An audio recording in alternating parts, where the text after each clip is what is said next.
नाजरीन गिरामी, बरतानवी तारीख के सबसे बड़े सीरियल किलर की गिरफ्तारी एक फ़ोन कॉल से शुरू हुई। वो एक बहुत ज़हीन डॉक्टर था। वो कहता था लोग अचानक मर जाते हैं, खुसूसन बूढ़े लोग जिन्हें एक दिन मरना ही होता है। शक की बुनियाद पर पुलिस ने जब उसे गिरफ्तार भी कर लिया, वो तब भी कहता रहा पुलिस और कानून नाफिज करने वाले इदारे इसका बाल भी बेका नहीं कर सकते। मगर इन तमाम तर खुशफहमियों के बावजूद आखिरकार एक छोटी सी गलती की वजह से वो पकड़ा गया। सैकड़ों लोगों को मौत के घाट उतारने के बाद भी उसे यकीन था कि वो कानून की गिरफ्त से महफूज रहेगा। हाइड मैनचेस्टर के इलाके में एक छोटा सा गांव है जिसकी आबादी 30,000 से कुछ ज्यादा थी। हाइड की साबका मेयर कैथरीन ग्राउंडी अगस्त 1998 में 81 साल की उम्र में वफात पा गई। 81 साल की उम्र में होने वाली मौत पर किसी को क्या ही शक होता, लेकिन कैथरीन की वकील बेटी के दिल में शक उस वक्त पैदा हुआ जब उसने अपनी वालदा की वसीयत पढ़ी। बूढ़ी खातून की वसीयत में लिखा था, मैं अपना घर डॉक्टर हैरलेट शिपमैन के नाम करती हूँ।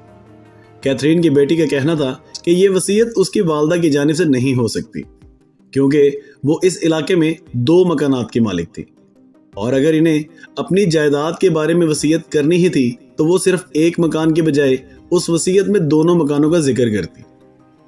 उन्हें वसीयत पढ़कर यकीन की हद तक शक हुआ कि यह वसीयत किसी ऐसे शख्स की तरफ से तहरीर की गई है जो यह नहीं जानता था कि कैथरीन 2 घरों की मालकिन है, ना कि सिर्फ एक की। ये मुबैना वसीयत सामने आने के एक माह बाद 7 सितंबर 1998 को डॉक्टर हैरलेट को गिरफ्तार कर लिया गया। हुकाम का उस वक्त कहना था कि इन्हें कत्ल की तफ्तीश के सिलसिले में पूछताछ के लिए गिरफ्तार किया गया है, मगर इस तफ्तीश के नतीजे में 200 से ज्यादा कत्ल की वारदातों की तफसीलात सामने आई। हाइड जहां डॉक्टर शिपमैन का क्लिनिक था, वहां की आबादी 30,000 थी और इनमें से तकरीबन 3,000 अफराद डॉक्टर हैरलेट शिपमैन के मरीज थे। कैथरीन की वकील बेटी ने वसीयत पढ़कर जो महसूस किया था, कुछ इसी तरह का शक इसी इलाके में मरने वालों की आखिरी रसूमात का इंतजाम करने वाली और इस जमन में सर्विस मुहैया करने वाली खातून एलन मैसी को भी हुआ था कि इनके इलाके में कुछ गलत हो रहा था। और इसी शक की बुनियाद पर एलन मैसी ने एक मरतबा अपनी बेटी डेवी को बताया था कि डॉक्टर हैरलेट के पास इलाज की गर्ज से जाने वाले मरीजों में शरह अमवात बहुत ज़्यादा है। और एक ख़तरनाक बात जो एलन ने महसूस की थी वो ये कि मरने वालों में ज़्यादातर ख़वातीन थी। एलन ये नहीं जानती थी कि वो ये बात कैसे करें, क्योंकि उनके छोटे से गांव में डॉक्टर हैरलेट बहुत इज्जतदार शख्स के तौर पर जाने जाते थे। एलन इस बात से भी परेशान थी कि ऐसे आदमी पर इल्ज़ाम कैसे लगाया जा सकता है। जहन में बहुत से सवालात लिए एलन एक रोज़ डॉक्टर हैरलेट से मिलने पहुंच गई और इनसे पूछा कि ये सब क्या हो रहा है। डॉक्टर हैरलेट ने कोई जवाब नहीं दिया। वो भी देर खामोश बैठे रहे और फिर अपनी अलमारी से मुतअद्दिद फाइलें निकाली और एलन के सामने रखते हुए कहा कि इस फाइल में तमाम मालूमात मौजूद हैं, जो लोग चेक करना चाहते हैं वो देख सकते हैं। डॉक्टर से मुलाकात का ये वाकया कैथरीन की वकील बेटी की जानिब से अपनी माँ की वसीयत में रद्दो-बदल की शिकायत करने से 4 माह कबल पेश आया था। हैरलेट के शिकार अफराद में ज्यादातर मुतासरीन बूढ़े थे। मौत के बाद इन अफराद की लाशें भी पुरइसरार हालत में पाई गईं। यानी जब इन बूढ़ों की लाशें मिली तो इनमें से बेशतर साफ सुथरे कपड़े पहने और कुर्सी पर बैठे हुए मिलते थे। इनमें बुढ़ापे के बावजूद किसी जानलेवा बीमारी की कोई अलामत नहीं होती थी जो इनकी फौरी और अचानक मौत का सबब बन सकती थी। डॉक्टर हैरलेट इससे पहले कई बरसों से अपने मरीजों को कत्ल करते आ रहे थे और इनके ज्यादातर शिकार तन्हा रहने वाले बूढ़े होते थे। इन बूढ़े अफराद के बच्चे इनसे दूर होते थे और डॉक्टर हैरलेट इन्हें वक़्त दिया करते थे और इनसे बातें करते थे। उनके इलाज के लिए उनके घर जाते थे। ये बूढ़े लोग अपने दिल की बातें डॉक्टर हैरलेट को बता दिया करते थे। बज़ाहिर अपने इसी इंसान दोस्त रवैये की वजह से वो हाइड नामी इस इलाके में मशहूर हो गए और इनके मरीजों की तादाद बढ़ती चली गई। डॉक्टर हैरलेट क्योंकि मरीजों के घर आया जाया करते थे, इसलिए इनके हालात से बखूबी वाकिफ थे। वो अच्छी तरह जानते थे कि कौन अकेला रहता है, किसके पास ज़्यादा दौलत है और किसके कितने बच्चे हैं और रिश्तेदार इसकी सेहत के बारे में पूछते हैं या नहीं। हाइड के लोग इन पर इतना भरोसा करते थे कि कुछ ने तो इन्हें अपने घरों की चाबियां तक दे रखी थी। डॉक्टर हेरलिड हाइड के डोनिन हेल्थ मेडिकल सेंटर में काम किया करते थे। इन्हें इससे पहले एक नौकरी से निकाला भी गया था और सन 1976 के आसपास वो हाइड में काम करने आए थे। नई जगह आने से पहले हेरलिड ने डोनन ग्रुप हॉस्पिटल में 12 साल तक काम किया। डॉक्टर हेरलिड ने सिर्फ 4 साल काम करने के बाद डोनिन हॉस्पिटल को ज्वाइन कर लिया। डॉक्टर हेरलिड ने सिर्फ 4 साल के काम के बाद डोनिन बुक हॉस्पिटल छोड़ दिया और हाइड सिटी में अपना हॉस्पिटल बना लिया। डॉक्टर हेरलिड इतने मकबूल हो गए थे कि जब उन्होंने अपना अस्पताल खोला तो उनके पास बुजुर्ग मरीजों की कतार लग गई। अब आपको बताते हैं कि वो पकड़े कैसे गए। जब डॉक्टर हेरलिड के मरीज मुसलसल मरते रहे तो कुछ लोगों को शक भी हुआ। हाइड के एक और हॉस्पिटल में काम करते डॉक्टर लैंड्रा रेंजल्स ने पुलिस से मामले की तहकीकात की दरख्वास्त भी की थी। इन पर शक की एक बहुत बड़ी वजह यह थी कि डॉक्टर हेरलिड के बहुत से मरीजों को दफन करने की बजाय जलाया जा रहा था। उनके रिश्तेदार इस सिलसिले में दरख्वास्त कर रहे थे। यहाँ ये बात वाज़ेह कर दी जाए कि क्रिश्चियंस में मुर्दों को दफनाया जाता है, जलाया नहीं जाता।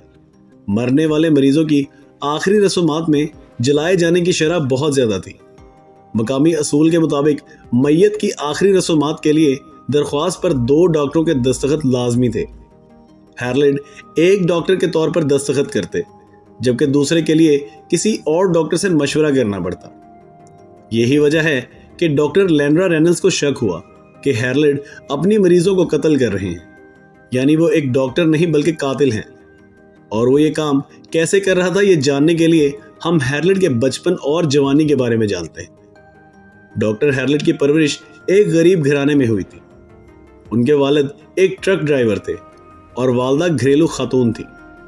हेरलिड पर माँ का बहुत असर था।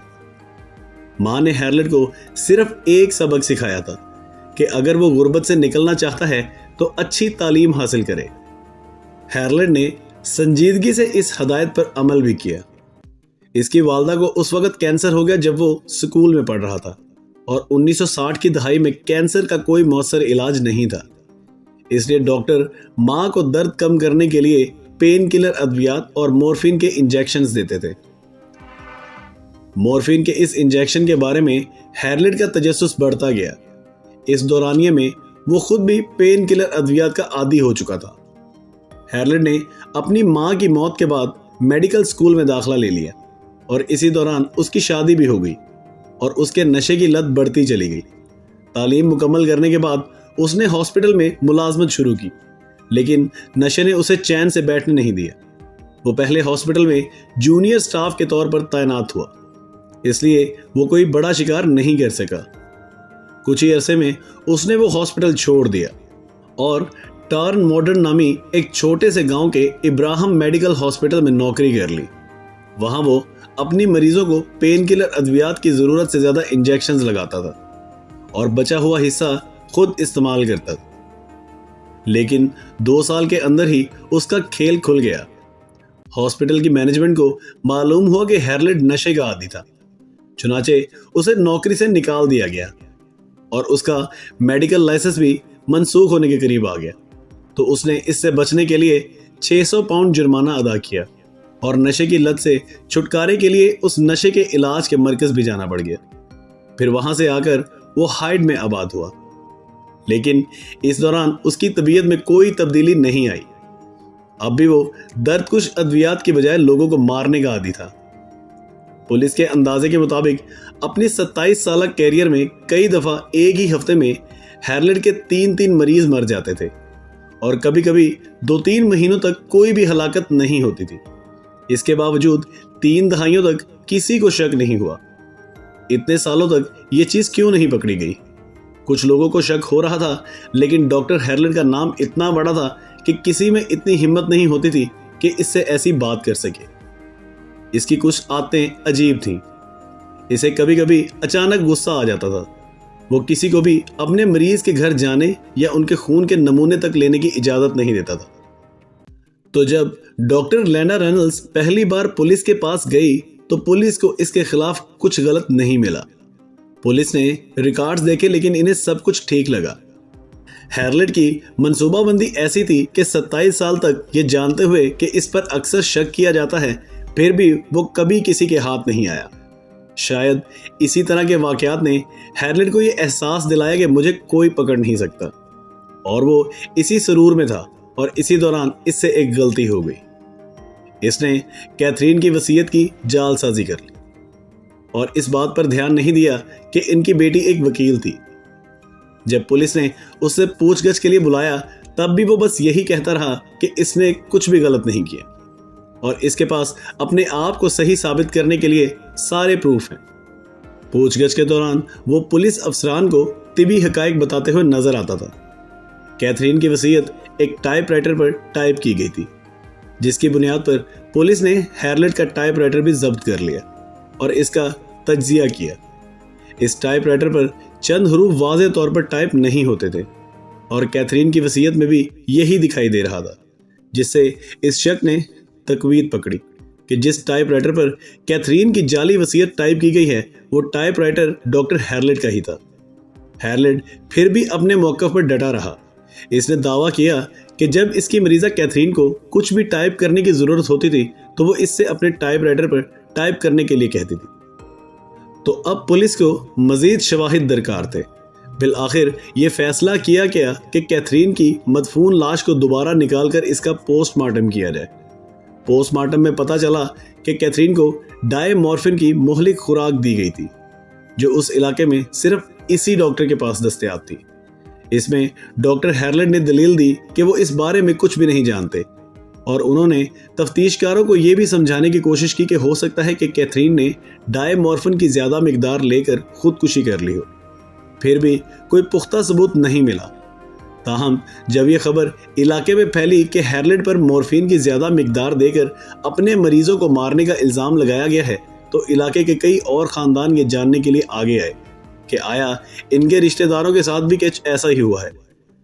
ये वो अफराद थे जिनके घर के कई बुजुर्ग खवातीन अचानक वफात पा गई थीं और इनके डॉक्टर भी डॉक्टर हैरलेट ही थे। अगले चंद हफ्तों में एक कत्ल की तफ्तीश 20 मुबैना कत्ल की वारदातों तक बढ़ गई। तफ्तीश की गर्ज से 3 दीगर खवातीन की लाशें भी निकाली गई जिनके जिस्मों में डायमॉर्फिन की मुहलिक मिकदार पाई गई। पुलिस ने हैरलेट के हॉस्पिटल पर छापा मारा और इनके तमाम रजिस्टर्स, नोटबुक्स और कंप्यूटर जब्त कर लिए। मरीजों वाले रजिस्टर में वही कुछ दर्ज था जो डॉक्टर हैरलेट पुलिस को बता रहा था। पुलिस के पास अभी तक कोई ठोस सबूत नहीं था, लेकिन एक फ्रांसिक एक्सपर्ट ने इसके कंप्यूटर का मुआयना किया और मुख्तलिफ मामलों से पर्दा उठा दिया। यह हैरलेट की तीसरी और सबसे बड़ी गलती थी। हैरलेट ने अपने किए गए कत्ल को छुपाने के लिए मरीजों के रिकॉर्ड्स में तब्दीली की थी। इसने ऐसी दवाइयों का जिक्र किया जो इसके मरीज ले ही नहीं रहे थे और यह तासुर पैदा किया कि मरीज शदीद बीमार थे और किसी भी वक्त मर सकते हैं। इसने पेपर रजिस्टर में तमाम रिकॉर्ड्स तब्दील कर दिए थे और इसमें कोई गलती नहीं नजर आ रही थी। इसने कंप्यूटर रिकॉर्ड में भी तब्दीलियां की थी, लेकिन वो इस वक्त की नई टेक्नोलॉजी का मुकाबला करने में नाकाम रहा। हम जानते हैं कि कंप्यूटर में किसी भी दस्तावेज में तरमीम के वक्त उसे टाइम स्ट्रीम की ज़रूरत होती है, इसलिए फ़ाइल में कितनी बार तरमीम की गई है, कितनी बार तारीख, वक्त, तादाद को बदला गया है, ये सब पता चल जाता है। लेकिन हैरलेट को मालूम नहीं था। हैरलेट के कंप्यूटर को चेक करने पर यह तमाम मालूमात सामने आई और पुलिस को पुख्ता सबूत मिल ही गया। इसके बाद हैरलेट के खिलाफ 15 मजीद अफराद के कत्ल का मुकदमा शुरू हुआ। हैरलेट की आंखें उस दिन फैल गईं जब पुलिस ने इसके कंप्यूटर से मिलने वाले सारे सबूत दिखाए और पूछा। उसका सारा गुरूर चकनाचूर हो गया था और शायद ये पहला मौका था जब इसे ये एहसास हो रहा था कि अब वो पकड़ा जा चुका है। इसने कभी पुलिस के सामने अपने जुर्म का एतराफ़ नहीं किया। यकीनन पुलिस को अब इसकी ज़रूरत भी नहीं थी, क्योंकि उनके पास अब मजबूत शवाहिद मौजूद थे। बहुत से माहिर नफ्सियात ने कत्ल के पीछे मुहर्रकात का मुतालबा किया। बाज़ ने कहा कि डॉक्टर होने के नाते हैरलेट को यकीन था कि वो खुदा हैं और इसने ये कत्ल इस तसव्वुर के तहत किए थे कि जो जान दे सकता है वो जान ले भी सकता है। इसके मुताबिक हैरलेट अपनी माँ की बेवकत मौत का बदला ले रहा था। हैरलेट को शवाहद की रोशनी में 15 बार उम्र कैद की सज़ा सुनाई गई। इसका मतलब यह था कि जब तक वो जिंदा रहेगा वो कभी भी जेल से बाहर नहीं आएगा। मगर कहानी अभी खत्म नहीं हुई। हुकाम को खदशा था कि हैरल्ड जेल में भी कत्ल का सिलसिला नहीं रोक सकेगा। हैरल्ड के साथ जेल में 2 कैदियों को दर्दकुश अद्वियात की ज्यादा मिकदार की वजह से आईसीयू में दाखिल करवाना पड़ा। ये पेन किलर अद्वियात जेल में स्मगल की गई थी। हैरल्ड ने सन 2004 में जेल में फांसी लगाकर खुदकुशी कर ली। इसने खुदकुशी के लिए भी वक्त का इंतखाब बहुत सोच समझ कर किया। चूंकि इसने रिटायरमेंट की उम्र से पहले खुदकुशी कर ली, इसलिए इसकी बीवी इसकी तमाम पेंशन की हकदार बन गई।